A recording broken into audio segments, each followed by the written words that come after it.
Este es el podcast de la Peña Docente Leprosa. Isaac Newell y Ana Margarita Jockinson, del proyecto pedagógico progresista a la identidad popular del club.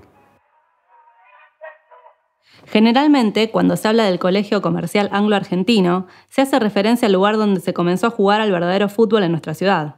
Pero nosotros y nosotras, como docentes, vamos a poner el acento en el proyecto pedagógico de Isaac y Ana Margarita, porque es desde allí que va a surgir la posterior identidad popular del Club Atlético Newell's Old Boys. En este sentido, lo primero que hay que destacar es el carácter comercial del colegio y ponerlo en contexto.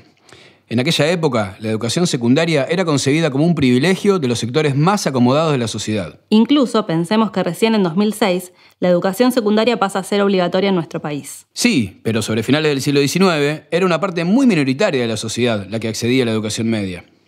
En tiempos de Isaac y Ana existían pocas opciones. Los colegios nacionales preparaban a los jóvenes de las clases más acomodadas para ingresar a la universidad, en carreras como medicina o derecho. De ahí también surgían periodistas que nutrían a los medios hegemónicos de la época, o funcionarios para ingresar en la estructura del Estado o para desarrollarse en la política, hegemonizada por el conservadurismo del Partido Autonomista Nacional.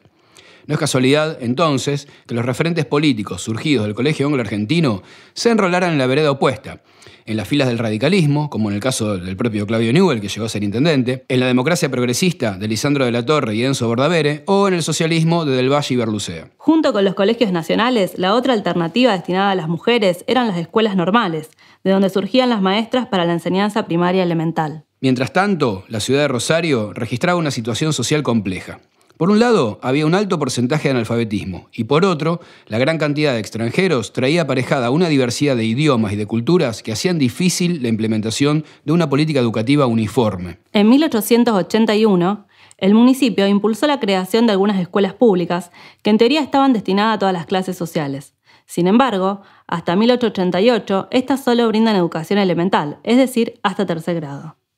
La famosa Ley 1420 de Educación Común fue sancionada en julio de 1884, pero solo tenía alcance en Capital Federal.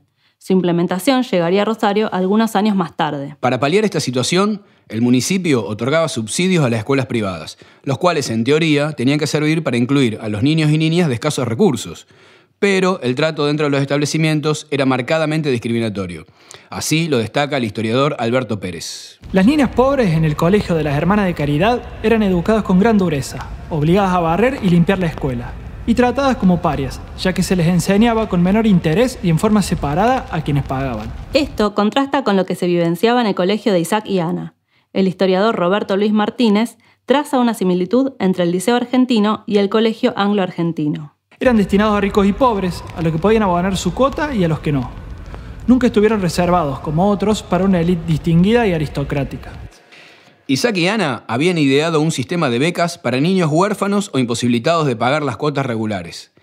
Las becas se sostenían mediante un sistema solidario de padrinazgos, que se llamaban scholarships. De este modo, quienes podían, colaboraban con aquellos que no alcanzaban a hacer frente a las cuotas escolares. En 1884, Eusebio Gómez, que era director del Colegio Nacional, reclamaba la necesidad de formar comerciantes, industriales, ingenieros y trabajadores en general. Pero recién, en 1892, el ministro Gabriel Carrasco implementó la primera escuela pública comercial de la provincia, en la ciudad de Santa Fe. Todo esto en un contexto en que la educación secundaria no lograba establecerse de manera sólida en el territorio nacional. Recién, a partir de 1910, van a existir los reglamentos y planes de estudio unificados para la escuela secundaria. Entonces, que Isaac y Ana decidieran fundar un colegio específicamente comercial, en 1884, da cuenta de la mirada amplia y progresista con la que supieron leer aquella coyuntura. La fundación de un colegio de esas características se encuadra en esa concepción progresista de la educación que tanto defendemos los y las docentes. La educación como herramienta de ascenso social y de transformación. Por otra parte, la denominación de anglo-argentino tenía más que ver con la procedencia de Isaac, pero cuando vemos la composición social registrada en los apellidos del alumnado, nos damos cuenta que el Colegio Anglo-Argentino era una muestra transversal del mosaico social y cultural de Rosario y de la región. Buen día, a sentarse que voy a pasar lista. Iriart. Presente, señorita. González. Presente, señorita. Hates. Presente, señorita. Ginocchio. Presente, señor. Viale. Presente, señorita. McMaster. Presente, señorita. Barcelone. Presente, señorita. De ahí ya se puede derivar una primera conclusión. Mientras en Buenos Aires, el viejo y glorioso alumni de Watson Hutton fue una estrella fugaz en la historia del fútbol argentino, Newell se afirma como una pasión de arraigo popular que perdura hasta nuestros días. Es que ya desde mucho antes, Isaac y Ana habían puesto en marcha ese modelo de amplitud cultural, cuando eran directores en el San Bartolomé. Aquel colegio era inicialmente cerrado a la comunidad británica, y por ese motivo había entrado en cierto declive. Pero al asumir como directores Isaac y Ana, comienzan a abrirse a las distintas colectividades del entorno, y el San Bartolomé retoma el vuelo. Todo marchaba bien, pero al llegar a Rosario, el nuevo pastor de la iglesia metodista, comienzan los problemas, que explotan cuando la pareja Newell apoya el reclamo de los docentes que exigían un aumento de salario. Ya no hay vuelta atrás. Y en noviembre de 1884, Isaac y Ana se van del San Bartolomé para fundar el Anglo Argentino. La mayoría de los alumnos, unos 50 niños y niñas, los siguen en el nuevo emprendimiento. Y hasta la escuela lejana se iba forrando de a rato, engañando a la maestra y olvidando la lección, pelota de trapo. Para instalarse, en primer término, compran un inmueble en el número 9 de la calle Entre Ríos, pero al poco tiempo consiguen alquilar la casona de Guillermo Wheelwright en Entre Ríos 139. Tiempo más tarde lograrán comprarla gracias a un crédito hipotecario otorgado por el Banco de la Provincia de Santa Fe, el primero otorgado por el banco. En lo que respecta al proyecto pedagógico en sí, Isaac y Ana habían recibido la influencia vital del reverendo Thomas Good, de marcado perfil progresista. Good supo separar su firme fe metodista de su rol de educador, promoviendo la enseñanza religiosa en el seno de la familia, pero manteniendo el carácter laico de la escuela. Aquí es necesario detenerse en la figura de Ana Margarita Jockinson. Ana había nacido en Londres, aunque sus padres eran alemanes exiliados. Es necesario recordar que entre 1848 y 1849 estalló en Alemania una revuelta antimonárquica, que al fracasar trajo como consecuencia una gran cantidad de exiliados, entre ellos el eximio músico Richard Wagner, por ejemplo. Así fue como la familia Jockinson llegó a Inglaterra. Ana resultó una compañera inseparable para Isaac, ya que asumió un protagonismo inusual para una mujer de su tiempo.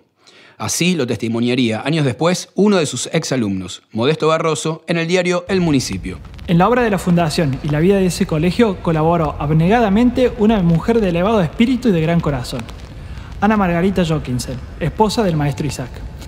Eran ambos dos voluntades y dos inteligencias que armonizaban admirablemente en medio de una abnegación recíproca y una fidelidad idéntica. En el colegio comercial anglo-argentino se seguían determinados cánones establecidos en la época. La higiene personal era estrictamente monitoreada por el propio Isaac. Este es un detalle no menor si tenemos en cuenta el antecedente de lo que fue la fulminante epidemia de cólera que había asolado la ciudad en 1867 y que se repetiría después en 1887 y 1894.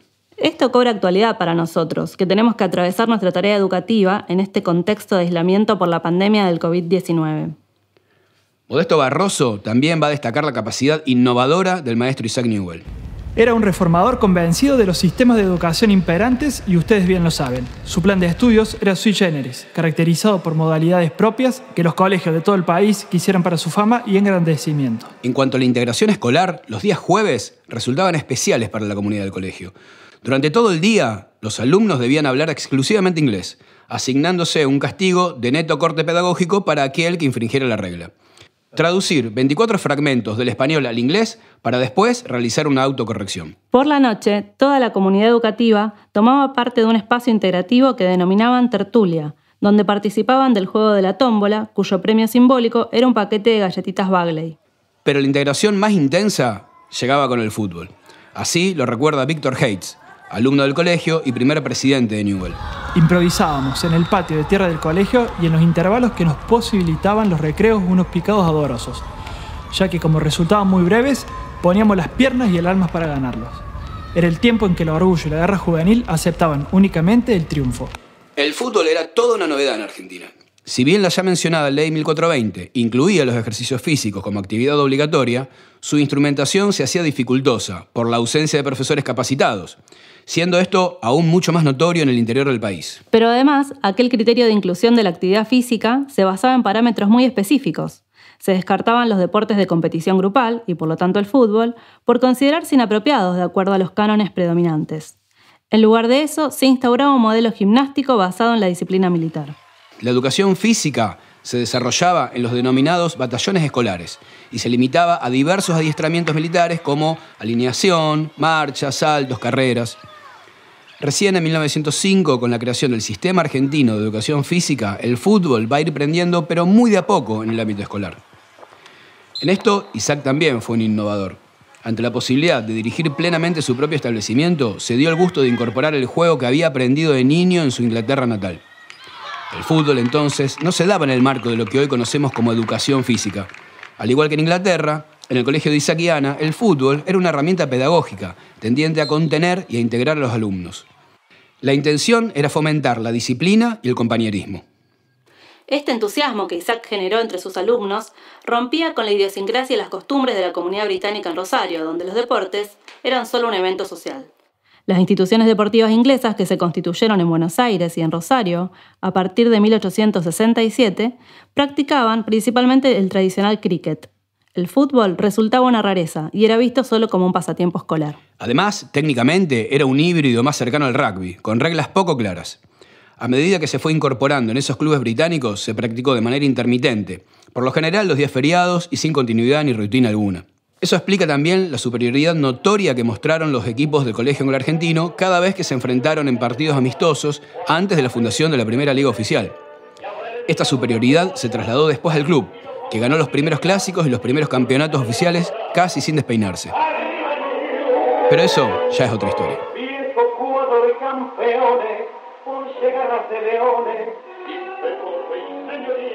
La marca indeleble que dejaron Isaac Newell y Ana Margarita Jockinsen para la posteridad se renueva día a día en nuestras escuelas. Es por eso que cada vez que un grupo de alumnos en el patio de cualquier escuela fabrica una pelota y arma un picado, está homenajeando a aquel pionero, porque repiten la eterna, siempre nueva e interminable ceremonia de iniciación del fútbol en estas tierras.